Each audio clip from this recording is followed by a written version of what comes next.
What's going on, everybody? It's your Shadow here, and we need to talk.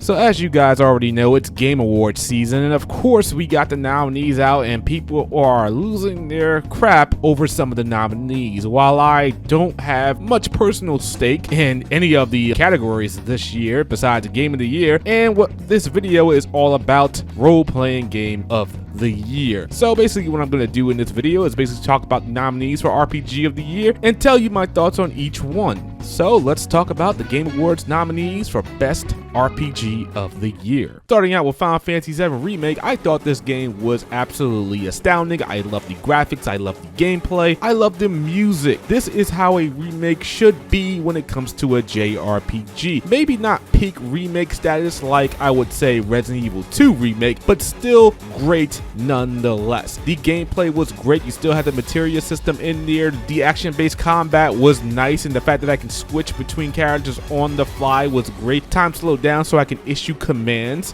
which actually felt like all the party was involved instead of me just using one character. Now, I said the graphics are great, and they were, don't get me wrong, but there were some problems when it came to the backgrounds. The backdrops looked a little bit bad, kind of like a compressed wallpaper, but then I asked myself, what could they possibly have done? Could they have rendered all that in the background and still get the game to run rather smoothly? I don't think so. Maybe you guys don't agree with that, but me, I can forgive it. As far as the story goes, it was a great remake up until the end, which actually was a little bit questionable, but at the end of the day, I really enjoyed the ending and what they did with it. Going into the next games, you never know what to expect now, so things could be the same or they could be completely different. I don't know. It sucks for people that want a one-for-one remake, especially when it comes to the story, but here it kind of gives them some room to breathe on some events and maybe compress some events so we can get this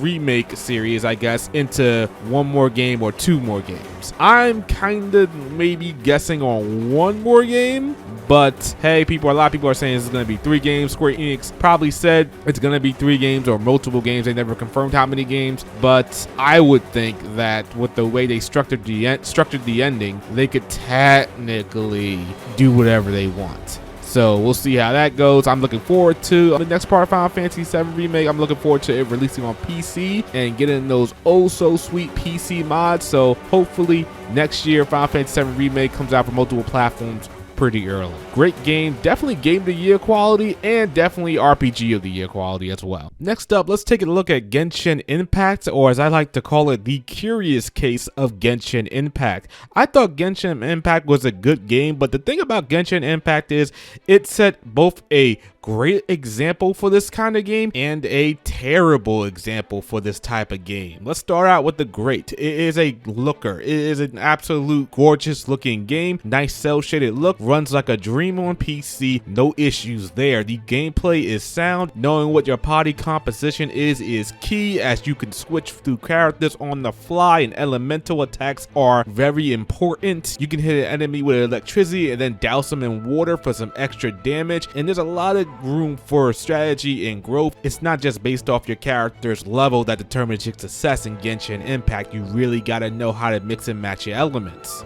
The traversal and exploration is really good. It's like Zelda Breath of the Wild, as I keep hearing. I never played Zelda Breath of the Wild, but a lot of people slam this game for being a quote-unquote Breath of the Wild clone, and while there might be some evidence to support that, I don't think that's necessarily a bad thing. If there's a Persona clone or something like that out there, direct me towards it. I would love to play more games like Persona. I don't see a problem with it, especially if it's not bad. In this case, it's like Breath of the Wild, or it's taking mechanics from Breath of the Wild, and it's just as good or better. So what's the big deal? Is your Breath of the Wild that sacred that no other game can do what it does? So let's flip it around. Look at the terrible aspect of this game. It is a free-to-play game, and I think we all know what that means. It's got loot box mechanics, or as we like to call them, gacha game mechanics, and that is just a whole other demon to worry about. I have some experience in gacha games. The main gacha game I play is Fate Grand Order on my phone, and I have completely given given my gacha game life to that game, I could not do that for Genshin Impact. Unfortunately, if you want certain characters, you're going to have to roll on that gacha. And the rates, as always, are terrible, and you might not get what you want by just playing the game freely, getting the premium currency as they come along in the game. No, you're gonna have to take out that wallet and shell some money out, and even then, you might not get what you want. Me personally, I didn't get the character I wanted. I wanted Mona, could not pull her, and I was a tad bit upset about it. I hate this gacha crap, and I'll do it anyway. All right, we gotta go. This is it. This is her. This is her right here, boys. I swear to God, this is a weapon. I swear to all that is holy, this is a weapon. I'm gonna end the stream if that's a weapon. Oh. We got a volley. What the f, man?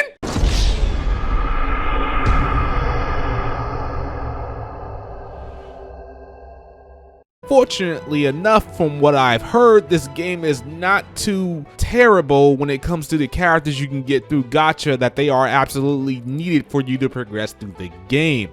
So if you don't have a real problem with using the characters that the game gives to you, then you're in for a good time. But me personally, I'm kind of the mind that a gacha game or free-to-play games like this are kind of dependent, or your enjoyment depends on the characters you get to play as. So if I don't get the character I want or the character I like, there's a good chance I'm not going to continue playing the game. Now, there is a terrible aspect of Genshin Impact, and what I think it is personally is the terrible example that sets for the gaming industry. Some game companies, some publishers can look at Genshin Impact and say, well, it made millions, hundreds of millions of dollars in a few months, and it's actually still a quality game. So if we make a pretty good sound game, it looks good, it plays good, it's not too grimy when it comes to the gacha aspects, we can still add our gacha stuff and loot boxes in there, and people will still spend money on it. That's the fear that I have for the gaming industry when they look at Genshin Impact. And some people might argue that, well, it's free,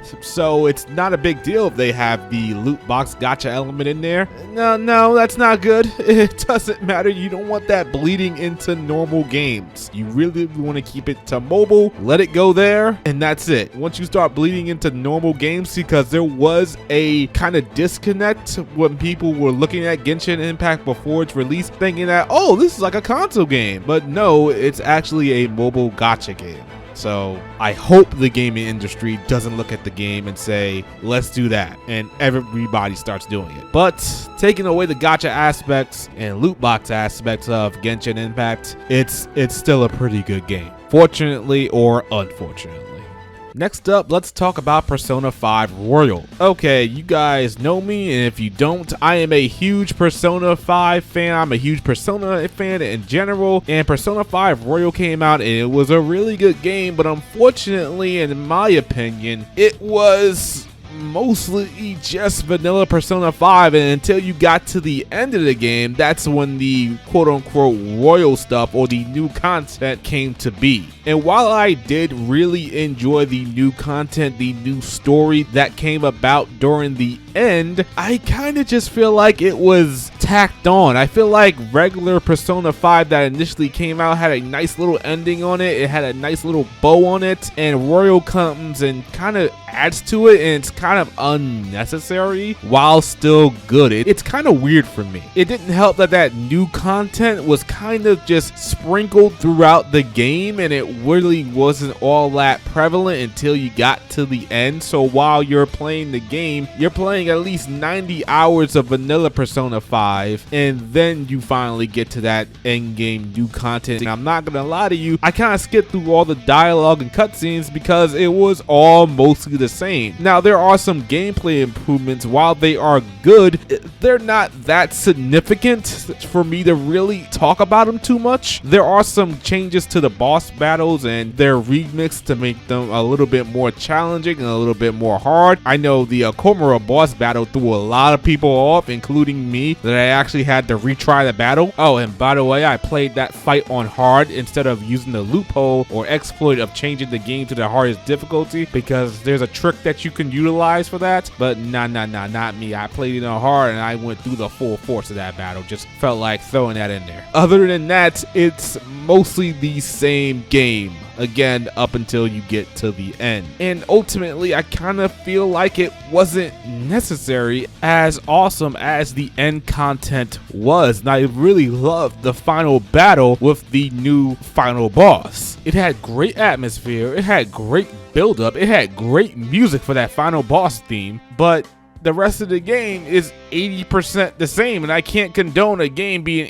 80% the same being RPG of the year for this year. And by the way, I'm using that 80% term loosely. It could be more, it very well could be less. My main point is, this is mostly vanilla Persona 5 until you get to the end. Next up, let's talk about Wasteland 3. And honestly, this is gonna go really quick because I didn't even know there was a Wasteland 1 or 2. Really, I just felt like this game came out of nowhere and I know nothing about it. I don't even know how it plays, so I'm just gonna skip it. If it happens to win RPG of the year for this year, hey, I guess that's fine. It must be a really good game. But where did this game come from? I don't know. No disrespect towards it. I'm sure it's great. Anyway, let's talk about the last game on this list, and that is Yakuza Like a Dragon. Now, personally, I haven't spent too much time into Yakuza Like a Dragon, but when I played, it seems to be a really good game with a really solid turn-based battle system. Keeps you nice and active with the active button presses that you have to press during battle. Also, the over-the-topness of the game is rather, I guess it's Yakuza. I count this as the first Yakuza game I'm playing because as I tried to play Yakuza 0, it just didn't click with me and I just stopped playing it. Mostly because the Yakuza games as I know them are pretty much brawlers, but this one is really a turn-based RPG. And the main character, he talks in Dragon Quest lingo, so it's pretty cool to see that. I do like the fact that it does have a dub, and the dub is really good. However, it's kind of restricted to major cutscenes and stuff that's not in cutscenes at all, such as when you're out on the street, people will spout stuff in Japanese, or when you're in battle, people will yell out stuff in Japanese. So that kind of a little bit breaks my immersion, but it's definitely not a game breaker for me. The story is really good. I'm always interested to see what happens next, and there are points in the story where I feel like it doesn't connect to the overall main story, but that isolated story, or one that I think is isolated, ends up being so fascinating that I'm more interested in that at the moment than what's going on with the overall plot. So it's as I've always heard, Yakuza games never skip out on story, and it seems there's no difference here. So if Yakuza wins RPG of the year, it wouldn't be a total shock to me, and I would actually welcome it winning because this could be the breakout success that the Yakuza games need. Even though I think they're pretty successful, they can stand to be more popular, I guess. I don't know. So guys, those are your nominees for RPG of the year. Pretty interesting choices here. I wonder what you guys thought should have been on here and what RPG should win this category. Let me know down in the comments below. And as always, if you enjoyed this video, hit the like button. Subscribe if you're new to the channel. Join Notification Brigade by hitting the notification button down below. And people, I will see you all next time. Peace.